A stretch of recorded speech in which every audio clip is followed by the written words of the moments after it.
welcome back to my At Silk. Today I'm doing a little video on some of my favourite marker colours.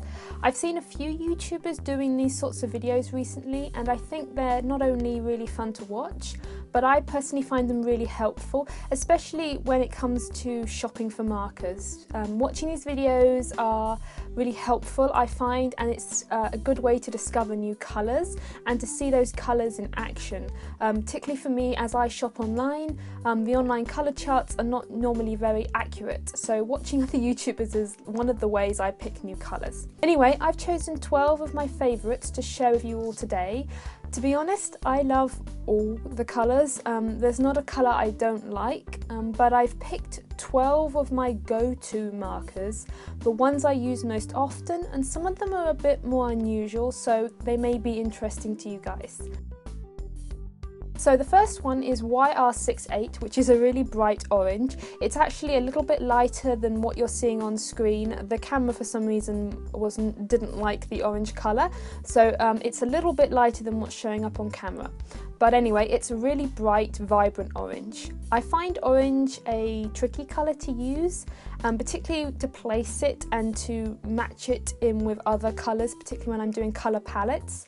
But this orange is my favourite one because it is a bright, strong, vibrant orange. It's like a pure orange. So if you want a good pure orange, then this is the one that I would recommend. Next is Y21. I love this yellow because it's not a lemony yellow. It's slightly more muted, it's a warmer yellow, and it's one of my absolute favourites. It's really soft, it pairs really well with other colours, and it's something I often use in the backgrounds, and it also has a really slight vintagey feel, which is something I really like. And RV02 is one of the very first markers I ever bought. It's a really fresh pale pink, and when I say fresh I mean it's not muted, it's quite bright but pale. And I use it sometimes for blush on faces. I use it in the background again, like the yellow, if I want a place colour. I use it everywhere. If I'm doing pink hair, this is the base colour I use. This is my base pink colour. So next is RV95. This is one of those unusual colours. I bought this one actually based off the colour name, which is Baby Blossom. Which, by the way, is not the right way to buy colours. You shouldn't buy colours based off how nice the name sounds. But that's what I did. It's like a mushroom pink, a dark mushroomy pink. It's like a pink that has tints of purple and brown in it. And I just absolutely love it. It's very unusual. It was like a happy accident that I bought that colour because I don't think I would have bought it offhand. But it's incredible how much I use it. I use it on clothes, I use it for shadows in skin tones, for borders, and it pairs incredibly well with lots of other colours. The next colour is R85, which is rose red, and it's absolutely gorgeous. I find reds on the whole very difficult to work with, very difficult to make them look right, but this particular shade of red, because it has a very strong pink undercurrent, I find it very easy. It's perfect for me. Some of you may say this isn't a red. It is called a red. You may or may not think it looks like a red. It just depends on your point of view. I'm just going with red at the moment because that's what it's called. So E33 is one of my go-to browns. It's a colour that I think pretty much everyone should have a colour like this in their colour palette. It doesn't have to be this particular colour, there are other ones. Hazelnut, which I think is E23, is another really good one. I use this colour all the time in skin tones. I will use it as shadows in paler skin tones. I will use it as a base in darker skin tones. It's a colour that again can work in lots of different colour palettes. I use it as a hair colour as well. I just think it's a really good marker to have in your collection, just because it's so versatile. The YG91 is a colour that you might not automatically pick up. It's not an exciting colour, it's called putty, it's a kind of greeny grey kind of colour, but it's one that I would 100% recommend having.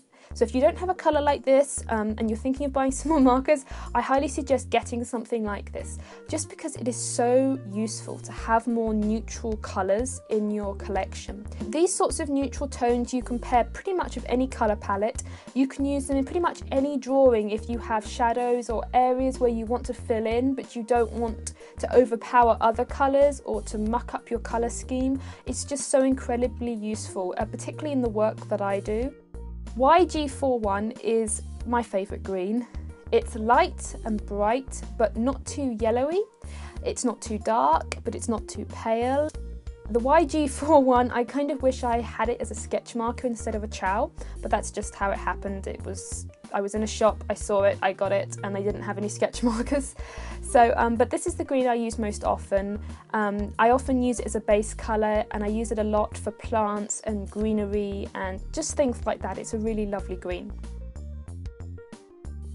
BG13 is a bluey green turquoise colour. It's not an aqua colour, it's quite a bit darker than that, but it's just a really lovely colour. I know I'm repeating myself, I think all these colours are lovely, and mint green suits this colour perfectly. And this is a colour that I often do put in the foreground of my drawings, and I sometimes like base a whole drawing around this particular colour because I love it so much. BG72 again is another more unusual colour. It's dull and muted. It's like a grey, a bluey grey.